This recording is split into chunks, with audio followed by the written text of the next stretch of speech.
Magandang hapon mga bata! Magandang hapon din po! Sisimulan natin ang araw na ito sa isang panalangin na pamumunahan ni Trisha.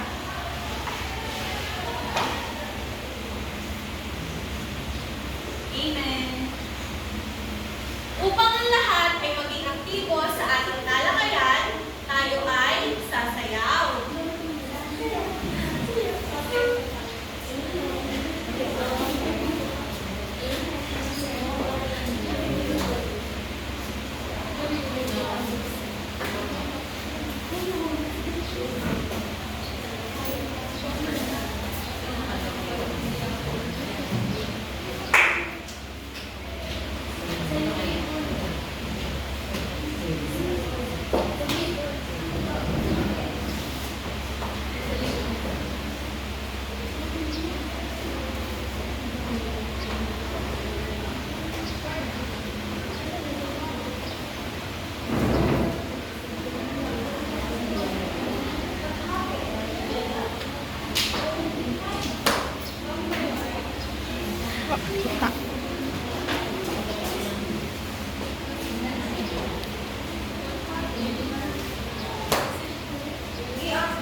Basahin na sabay-sabay ang panutot.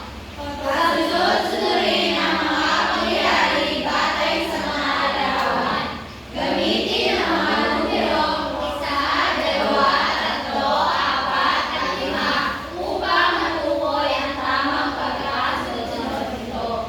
Makinig ng mabuti. Ang tamang pagkakasunod-sunod ng pangyayari ay 3, 1, 5, 2, at 4. Sino na nakakuha ng 5 puntos?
salitang sumasagot sa tanong na ano, sino, ilan, kailan, at saan. At para sa layunin,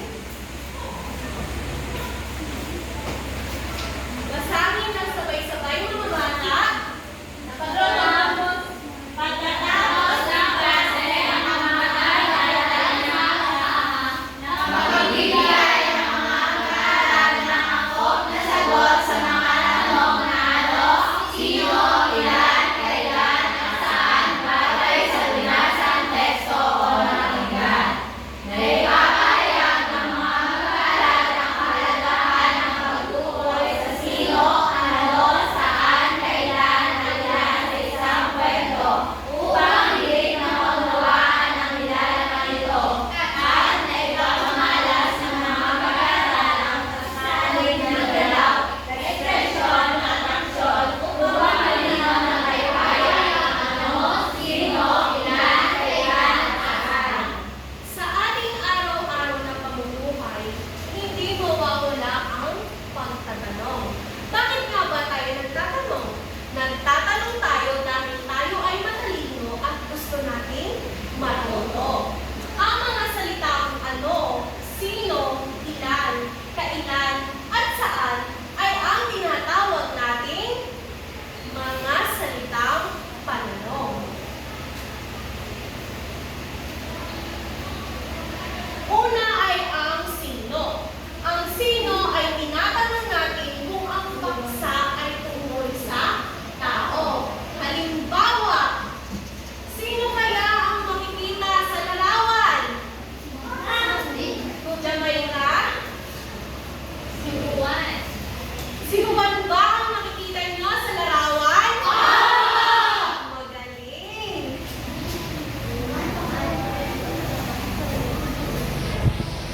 Kasunod naman ay ang ano. Ang ano ay ginagamit para sa mga bagay, hayop, prutas, o pangyayari. Halimbawa, ano ang makikita sa loob ng silid-aralan? Daisy? Ma'am, upuan ko. Upuan, tama. Ano pa kaya? Teacher! Angelica?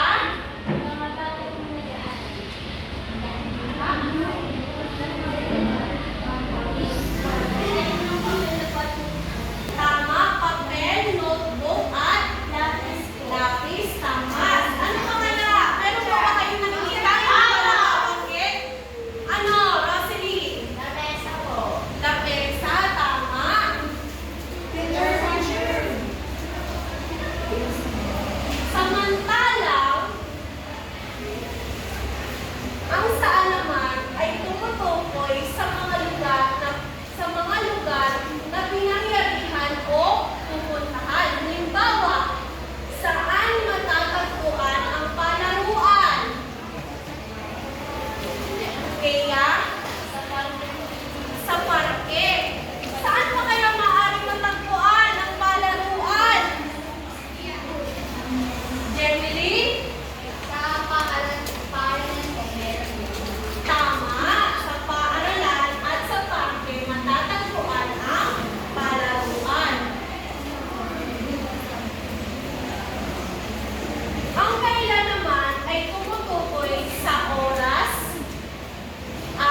Jexel?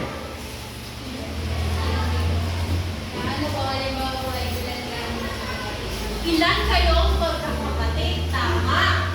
Dahil ang itinatanong mo ay ang eksakto bilang ng magkakapatid. Tama.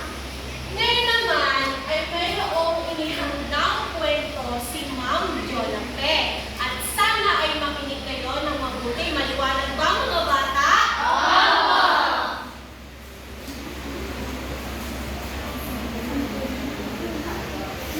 At ang kwento ay pinamagatang ang pakura ni Lolo Kadoy. Noong nakaraang Sabado, maagang gumising ang magkapatid na sina Ben at Laya. Pumunta sila sa malawak na bakura ni Lolo Kadoy. Dahil may narinig silang kakaibang tunig. Laking gulat nila nang nakita sila ng limang nakukulay na ibon.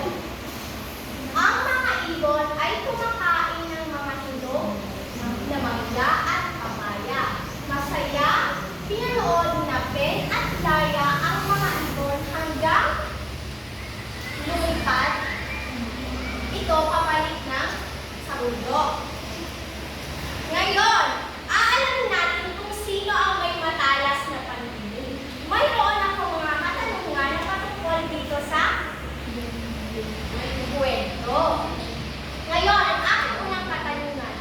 Sino ang mga pangunahing batang bida sa kwento? Teacher! Marlene? Sina Ben at Laya po. Tama. Sila ang mga tauhan. At ngayon ay sino naman ang may-ari ng bakuran? Rosie? Lolo Kadoy. Tama. Ngayon, sagutin niyo ako ng kumpletong pangungusap. Ilan ang nakitang ibon ni na Ben at Laya? Connie? Ang nakitang ibon po ni Ben at Laya ay 5. Tama. 5 ang nakita nilang ibon. Ngayon, ano ang nagpamangha kina Ben at Laya? Kaya? Ano ba ang takbo kay Ben at Laya ay ang limang kukulit? Tama. At ang panghuling tanong ay, saan nangyari ang kwento? Angelica? Sa malawak na bakura ni Lolo. Tama, sa bakura ni Lolo Kadoy.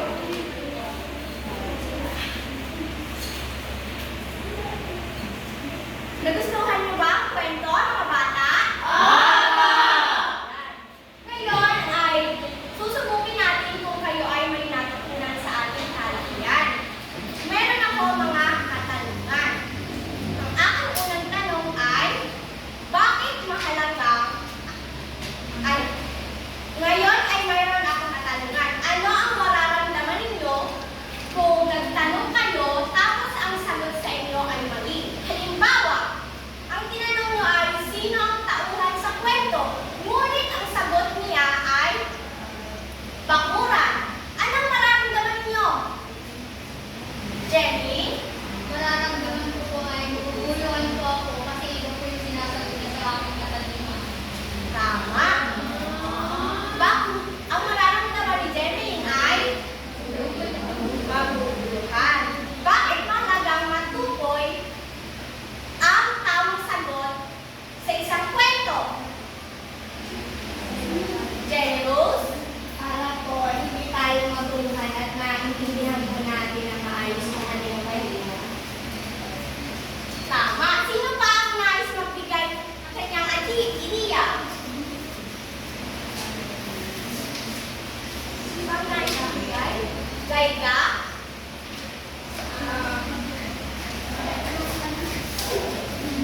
Ang tanong ay, bakit mahalagang matukoy natin ang tamang sagot sa isang kwento? Mahalaga po ito dahil dito po masisigurado na ang isang estudyante ay nakikinig ng mas sa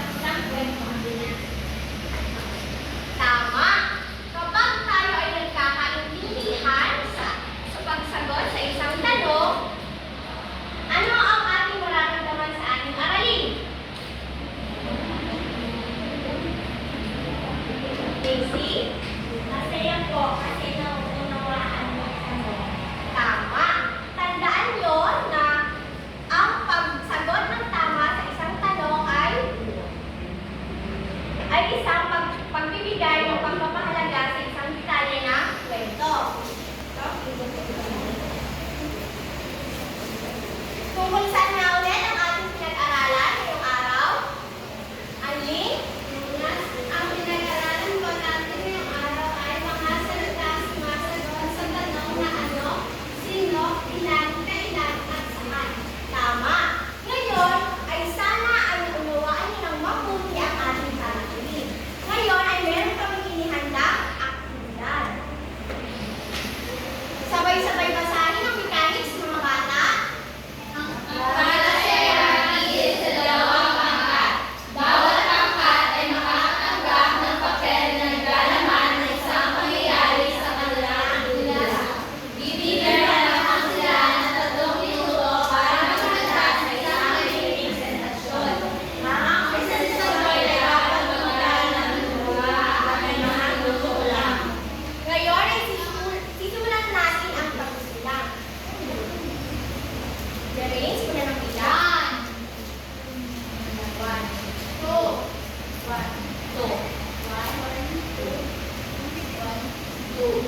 Sharing sa oras ang sitwasyon ko, may gagawin coloring activity ang guro. Pero ang ilang mga bata ay nakalimot magdala ng kanilang mga Crayola o lapis.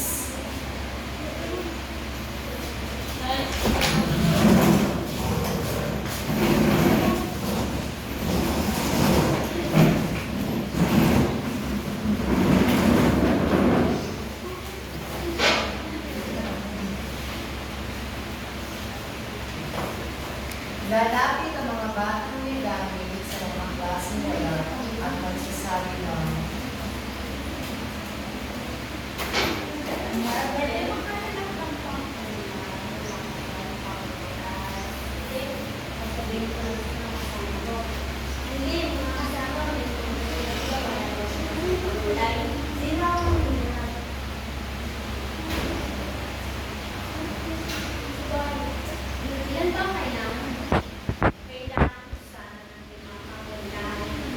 ano daw kailangan mo?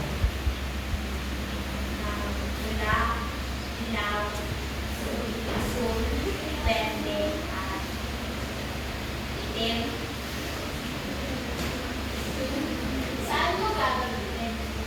Gagamitin ko sana sa ating aktibidad. Wala ko sa aking naglalawang hinay, 2 peraso lang. Salamat po. Maraming salamat. Dalawang pangkat. Una. Ngayon ay sasabihin ko na kung sino ang may mataas na puntos sa ating ginawang aktibidad. At ang pangkat na may mataas na puntos na nakuha ay ang pangkat ikalawa. Ito ang inyong